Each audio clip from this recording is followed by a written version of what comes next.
Nag-file po ako ngayong umaga ng plunder case laban kay dating Pangulong Rodrigo Duterte at kay Senator Bongo. Ito ay tungkol sa mga government projects totaling 6.6 billion na inaward nila dun sa tatay at kapatid ni Bongo. Ito po ay maliwanag na plunder at lahat ng elemento ng plunder charge ay nandito sa kaso na ito. Sir, pwedeng malaman magkano po yung nabulsa? May actual amount po ba tayo na naibulsa mismo ni na Presidente at Senator?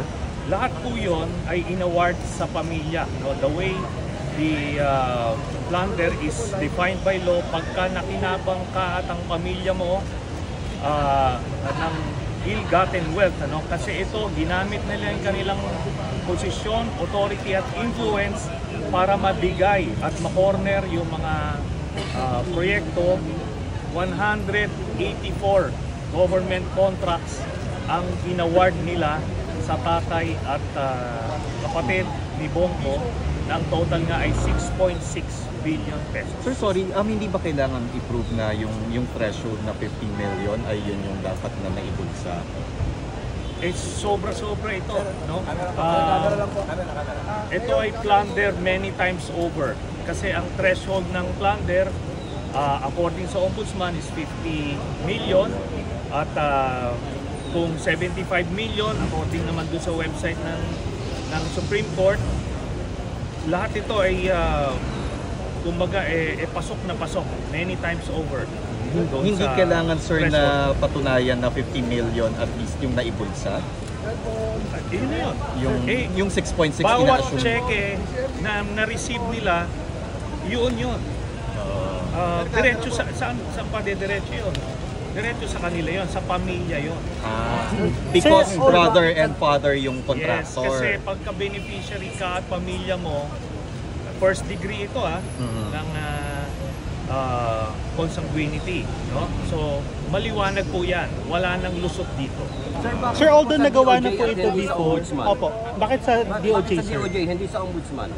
Nag-file po tayo dito sa DOJ dahil unang-una dahil may concurrent jurisdiction, tapos naniniwala tayo na mas may access yung DOJ sa iba't ibang ahensya to validate yung mga dokumento na i-file namin sa DPWH, DTI at sa COA, no? Tapos marami pa silang pwedeng makuha dito. Nagbabayad ba ng taxes itong mga kumpanya nila Bongo, nung tatay niya at saka nung kapatid niya. Tapos pati yung mga nag-joint venture, mga nagpagamit na mga AAA companies, liable din sila dito, pwede rin sila maisama doon sa plunder. So mas malawak na investigasyon ito. Sir, so wala pong kinalaman na... Sabi niya hindi na raw po bago itong accusation. Well, ngayon lang ako nag-file nito. And tama siya kasi 2007 pa nila ito ginagawa, no? 2007 hanggang 2018 itong accumulated na nakuha namin na dokumento. At nung panahon ng presidente si Duterte, nag-increase sila ng pondo sa Davao City at 4.5 billion doon ay napunta nga doon sa tatay at kapatid ni Bongo. So plunder po ito, no? Yung iba gumagamit pa sila ng mga dami, pero ito lantaran, ginamit yung mismo mga kumpanya ng tatay at kapatid ni Bongo. So, sino ang chances of winning the case? LGU ba o si mismong president ang nagkawat ng Ang presidente ang nag-allocate ng additional funds sa Davao region at sila ang kumorner doon sa ground. So yun ang very definition ng plunder. Pagka ginamit mo yung authority, position at influence mo para makinabang ka at ang iyong pamilya. So maliwanag na maliwanag ang mga elemento ng plunder dito sa kaso. Sir, can we confirm tatakbo po kayo 2025 midterm po? Ibang forum po yan at this point. Sir, why did you decide to file just now? Dahil nung panahon ni Duterte, kontrolado nila ang hudikatura. Nakita nyo naman yung ginawa kay Senator Laila de Lima kahit walang kaso, ginawa ng kaso, so nadidiktahan nila. Ngayon, the environment is conducive to file itong kaso na to dahil nakita natin na hindi na iniimpluwensyahan ang hudikatura natin. Sir, baka sabihin parang you just want, publicity for your political plans po. Alam nyo, ito, matagal ko nang ginagawa ito parang hindi na, parang bago naman. No?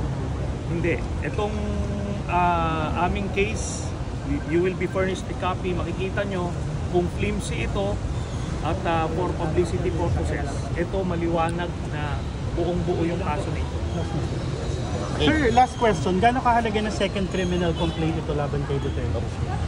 And the first one was junk. Which one? The grave threat complaint filed by Representative Castro. So, importante to para ma-test natin talagang kung ang hudikatura natin ay nakawala na sa influensya at control ng mga Duterte. So, yan po yun. Sir, last question, what are the chances of winning the case? Malaki po. Napakalaki. Kasi nga sabi ko nga, open is practice ito. Lahat ng elemento ng planter na dito. Okay. Thank you, sir.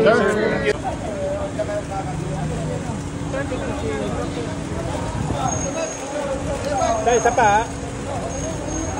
Sir, dito sir. Sir, dito sa